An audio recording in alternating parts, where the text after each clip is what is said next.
Hello and welcome to the official YouTube channel of Law Prep Tutorial. All of you CLAT 2027 aspirants out there जिनका negative score कम हो नहीं रहा है, पहली बात तो ये इसलिए नहीं है क्योंकि you are a weak student. This is also not because of the fact that आप मेहनत नहीं कर रहे, but you are playing the game in a different way. Let's shift your perspective a little. Let's try to figure out कि किस तरीके से एक नेगेटिव स्कोर को आप कम कर सकते हैं और गलत ऑप्शंस को आप एलिमिनेट कर सकते हैं. अब होता क्या है कि एग्जामिनर को पता है कि कम सीट्स हैं, ज़्यादा एस्पिरेंट्स हैं, तो वो चाहते हैं कि आपका नेगेटिव स्कोर हो. वो उनको पता है कि आप बहुत तंग हो जाते हो, लेजी हो जाते हो, बहुत ज़्यादा टायर्ड हो जाते हो after reading big big passages. इस वजह से वो डालते हैं. उसके बाद उनको ये भी पता है कि जब आप टाइमर को देखते हो तो आपका पैनिक मोड ऑन हो जाता है, और जब आपका पैनिक मोड ऑन होता है तो मोर ऑफन देन नॉट आप वो वाले ऑप्शन के पास जाते हो जो लगता तो बड़ा सेफ ऑप्शन है लेकिन एक्चुअली गलत होता है, which is basically called the trap option. तो हम कैसे करें? Instead of like going figuring out what is the right option, अब हमने सारे ऑप्शंस पढ़ने हैं और लॉजिकली उनको निगेट करना है. जो ऑप्शंस इलॉजिकल लगे उनको कैंसिल आउट करके जो एक रह गया वो एकमात्र लॉजिकली ओके ऑप्शन रहेगा. This is how we need to do it. Now let's do it section wise. सबसे पहला हो गया इंग्लिश. इंग्लिश में सबसे पहला ट्रैप आ गया सेम वर्ड्स. अब होता क्या है कि पूरा का पूरा पैसेज जो है वो स्कूल और प्रिंसिपल और फंडिंग और इस सब के ऊपर है. अच्छा, सवाल क्या है? Why did the school budget fail? अब उसमें क्या है कि सवाल देखने के बजाय एक ऑप्शन हमें बड़ा सुनहरा सा दिख जाता है जिसमें बिल्कुल हूबहू वही शब्द हैं जो कि पैसेज में है. पैसेज में लिखा है स्कूल प्रिंसिपल लव्स डिसिप्लिन और ऑप्शन में लिखा है द प्रिंसिपल लव्स डिसिप्लिन. हमने बोला अरे वाह, ये तो यूरेका मूवमेंट हो गया, यही होगा रही सही जवाब. क्यों? Not because that is the demand of the question, but because of the fact that that is what is mentioned in the passage. Guys, please don't go for it. Of course, कभी कभार ये option सही भी हो सकता है, provided सवाल वो हो. So, answer according to the question, not according to कौन से वाले same words है as that which are mentioned in the passage. Don't get that lazy, right? The next thing is extreme options. अब इसके अंदर क्या है कि हमारे पैसेज ने बोला social media can sometimes cause a short attention span in teenagers, where the operative word is sometimes. लेकिन तुमने क्या किया? तुमने वो वाला ऑप्शन उठाया जिसने बोला Instagram is completely incompatible with education. बताऊं क्यों? क्योंकि जैसे ही तुमने सोशल मीडिया और अटेंशन स्पैन और टीनेजर्स देखा ना, तुम्हें अपनी मम्मी की याद आ गई, अपने डैड की याद आ गई, अपने टीचर की याद आ गई, जो बोलते ही हैं कि सोशल मीडिया ने तुम्हारा पूरा सत्यानाश करके रख दिया है. पर ऑथर ने तो नहीं बोला ना. ऑथर ने तो बोला समटाइम्स इट कॉजेज. और तुमने क्या किया? मम्मी पापा की बात सुन के तुमने बोल दिया that it is completely incompatible. 9 out of 10 times जब आपके ऑप्शंस इतने एक्सट्रीम होते हैं वो गलत ही होते हैं, उनको कैंसिल कर दिया करो. ऑप्शंस में जब एक्सक्लूसिवली, नेवर, ऑलवेज, कंप्लीटली लिखा होता है तो वो गलत ही होते हैं in all probability. Please cancel them out. Then comes such passages which are like dementors, they try to suck our soul. इतने सारे डिटेल्स. एक रैंडम घटिया नाम वाला बंदा जो पता नहीं कौन से स्कूल ऑफ थॉट से है, किसी random university in some la la land ही गोज, और वो अपनी पूरी की पूरी पेपर प्रेजेंटेशन कर रहा है. फिर उसी का ऑपोजिट लाइन ऑफ थॉट वाला एक और घटिया नाम वाला इंसान फिर अपनी बात कर रहा है. अब इसमें हमने बात नहीं पढ़ी, हमने सिर्फ उनके नाम के ऊपर फिक्सेट होने लग गए और हमने बोला अरे यार ये क्या बकवास पैसेज है. सो हमारा एक माइक्रोस्कोपिक व्यू पॉइंट हो गया, मैक्रोस्कोपिक नेचर हमने भूल ही गए हम. अब अगर पैसेज में आईफोन 5, 6, 7, 8, 9, 10, 11, 13, सैमसंग गैलेक्सी, ये सब के बारे में लिखा है, एक्चुअली पैसेज क्या है? It is talking about how phones are distracting kids, but you are getting distracted by the very details. And then when they are asking what is the passage about, you are going for the option that says the passage is primarily talking about the history of Apple smartphones. क्योंकि बाकी सब आप भूल गए, आप उसी चीज के बारे में फिक्सेट करने लग गए जिसके कारण आपको बहुत गुस्सा चढ़ा, which is what? Random details. Kindly don't do that. Kindly don't look at the microscopic nature of the passage. You have to look at the macroscopic nature. मतलब entirely ये passage बोल क्या रहा है, वो आलतू फालतू डिटेल्स छोड़ो साइड में. अगर नाम नहीं बोला जा रहा, बोला ही नहीं जा रहा है, समझ ही नहीं आ रहा है, तो उसको मिस्टर एक्स बोल दो. अच्छा हाँ, अगर सवाल में उस घटिया नाम वाले बंदे के बेसिस पे कोई सवाल आता है तो फिर दोबारा पैसेज में जाके जहां जहां वो बेकार नाम है उसके आगे पीछे वाले स्टेटमेंट्स पढ़ के समझ लो कि सवाल का क्या डिमांड है. Otherwise, don't get irritated by it and don't fixate over it. The next thing is, now this thing is mostly what kids do. हाँ, अपने इमोशंस डाल देते हैं. तुम्हारे इमोशंस, तुम्हारे मम्मी पापा के इमोशंस, तुम्हारे टीचर्स के इमोशंस नहीं पूछे जा रहे, तुम्हारे ऑथर के इमोशंस पूछे जा रहे हैं.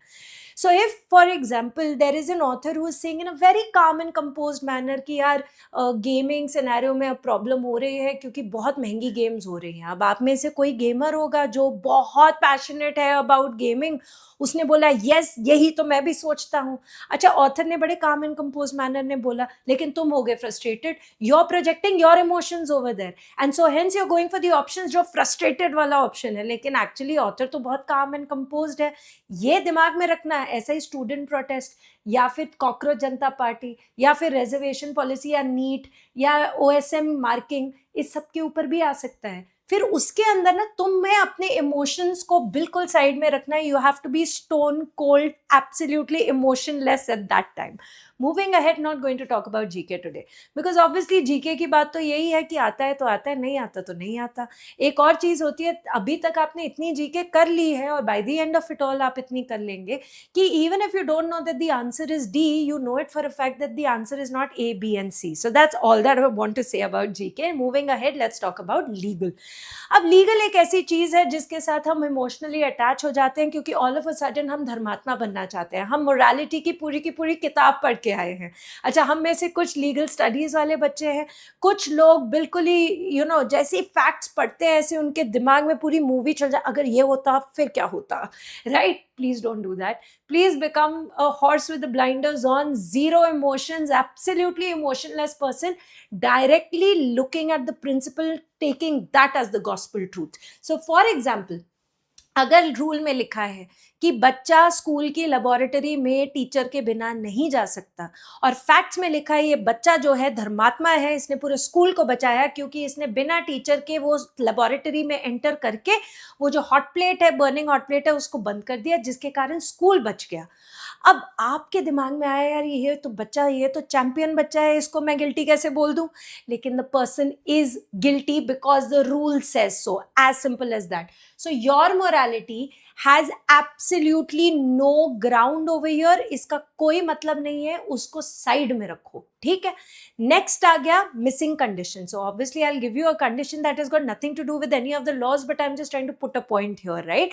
सो for example, if the rule say this plus this और दिस एंड दैट, मतलब तीनों चीजें होनी चाहिए और लिखा है तो इनमें से कोई एक भी हो सकता है. सो फॉर एग्जाम्पल, अगर एक क्लब की मेंबरशिप पाने के लिए एक बच्चे को फॉर्म फिल करना है, 500 रुपए देने हैं और जो प्रेसिडेंट है उसका हस्ताक्षर होना चाहिए. That guy has to sign on his membership form. Now in the options what they have said is, they have said two conditions are satisfied, but the third one they have just like let it be. So for example, the kid has filled out the form, 500 रुपए भी दे दिए, उसके बाद उन्होंने नहीं बताया कि president ने साइन किया कि नहीं किया. लेकिन ऑन द अदर हैंड उन्होंने ये बोला कि प्रेसिडेंट ने हैंडशेक किया, फोटो खिंचवाई, लोगों ने खाना वाना किया, हा हा ही हु करके सब वापस आ गए. क्या बच्चे को मेंबरशिप मिली? आपने बोला अरे यार, अगर प्रेसिडेंट ने मेंबरशिप नहीं देनी होती तो फिर बात थोड़ी ना करता. हमने तो ये भी पढ़ा है लीगल स्टडीज और लीगल नॉलेज में कि इम्प्लाइड कंडक्ट होता है. तो इम्प्लाइड कंडक्ट, ये सब ड्रामा यहाँ पे तो नहीं लिखा ना बेटा. तो please understand, this is called legal reasoning and not legal knowledge. You will not apply your own mind and you will stick to all the conditions written here. The next one is right of self-defense. A lot of you get it incorrect. I don't know why.